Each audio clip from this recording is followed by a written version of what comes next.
Pentagon today announced the U.S. is sending military assets closer to Israel, including one of the Navy's most advanced aircraft carriers. Courtney Kube covers the Department of Defense for us. She was first to report this move. Courtney, what do we know? Yeah, that's right, Kate. The Pentagon announcing the USS Gerald R. carrier strike group is heading to the eastern Mediterranean. Now, that includes the Navy's newest aircraft carrier, the Ford, and cruisers and 4 guided missile destroyers. Now, these ships can launch missiles that can hit both targets on the land and be used for air defense.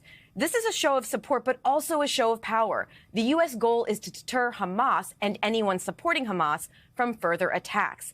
The U.S. is also adding additional air power on land near Israel, including F-35s, the most advanced fighter aircraft in the U.S. arsenal. Kate? So, Courtney, does this mean the U.S. military could get pulled into the war?